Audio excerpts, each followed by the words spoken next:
মেয়েদের শিক্ষা ব্যবস্থা ইন্টারমিডিয়েট পর্যন্ত ফ্রি করেছিলেন। আমরা এবার অনার্স পর্যন্ত মেয়েদের শিক্ষা ব্যবস্থা ফ্রি করতে চাই, ডিগ্রি বা অনার্স পর্যন্ত। ইডেন কলেজকে বিশ্ববিদ্যালয় করবার জন্য সকল প্রস্তুতি সম্পূর্ণ হয়েছিল, শুধুমাত্র রাজনৈতিক অস্থিরতার কারণে ওই সময় ডিক্লারেশনটা দেওয়া হয় নাই। মাননীয় সদস্য হেলেন জেরিন খান, মাদারীপুর, প্রধানমন্ত্রী যে উত্তর দিয়েছেন সেই সম্পর্কে সম্পূরক প্রশ্ন করবেন। মাননীয় স্পিকার, আপনাকে ধন্যবাদ। মাননীয় প্রধানমন্ত্রীর কাছে আমার প্রশ্ন হলো, যখনই বিএনপি ক্ষমতায় আসে তখনই দেখা যায় নারীর উন্নয়ন, নারী শিক্ষা, নারী জাগরণে যুগান্তকারী ভূমিকা রাখে। এবারও আমরা দেখেছি মাননীয় প্রধানমন্ত্রী, বিশেষ করে দেশনেত্রী বেগম খালেদা জিয়া, ম্যাট্রিক এবং ইন্টারমিডিয়েট পর্যন্ত যে অবৈতনিক শিক্ষা ব্যবস্থা চালু রেখেছিলেন সেটা আবার ডিগ্রি পর্যন্ত নিয়ে গিয়েছেন। সেই জন্য ব্যক্তিগতভাবে ধন্যবাদ দিচ্ছি। আমি যে প্রশ্নটি করতে চাই মাননীয় প্রধানমন্ত্রীকে, মাননীয় প্রধানমন্ত্রী, আমি 91 থেকে 96 পর্যন্ত এদেশের সর্ববৃহৎ মহিলা কলেজ ইডেন বিশ্ববিদ্যালয় কলেজের নির্বাচিত ভিপি ছিলাম এবং সেই সময় আমি মাননীয় শিক্ষামন্ত্রী এবং মাননীয় প্রধানমন্ত্রী দেশনেত্রী বেগম খালেদা জিয়ার সাথে আমি কথাও বলেছিলাম এবং সেই সময় অসংখ্য দেশনেত্রী বেগম খালেদা জিয়ার নেতৃত্বে ইডেন কলেজকে বিশ্ববিদ্যালয় করবার জন্য সকল প্রস্তুতি সম্পূর্ণ হয়েছিল, শুধুমাত্র রাজনৈতিক অস্থিরতার কারণে ওই সময় ডিক্লারেশনটা দেওয়া হয় নাই।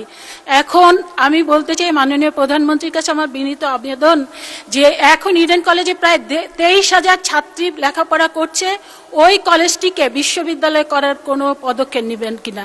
এই ব্যাপারে মাননীয় স্পিকার আপনারও সমর্থন চাচ্ছি, কারণ আপনার সহধর্মিনী মহিষী নারী বিশিষ্ট শিক্ষাবিদ দিলারা হাফিজ আপা ওই কলেজের প্রিন্সিপাল ছিলেন, কাজে আপনি ওই ব্যাপারে অবগত আছেন।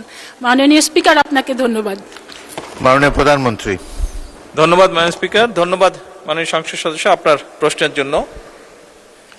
আপনার প্রশ্নের একদম প্রিসাইজ উত্তরটি আমার কাছে নেই, এটা খুব সম্ভব আমাদের শিক্ষামন্ত্রী ওনার কাছে থাকবে। এই বিষয়ে কি পরিকল্পনা আছে?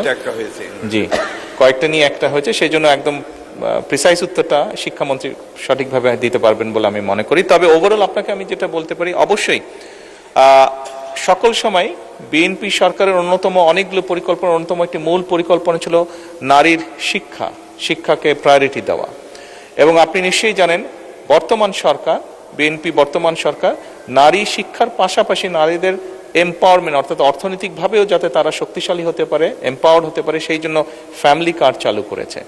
এবং আমরা একই সাথে আরেকটি পরিকল্পনা যেটা গ্রহণ করেছি, যেটি বিএনপি সরকার দেশনেত্রী খালেদা জিয়া সরকার করেছিলেন, মেয়েদের শিক্ষা ব্যবস্থা ইন্টারমিডিয়েট পর্যন্ত ফ্রি করেছিলেন। আমরা এবার অনার্স পর্যন্ত মেয়েদের শিক্ষা ব্যবস্থা ফ্রি করতে চাই, ডিগ্রি বা অনার্স পর্যন্ত।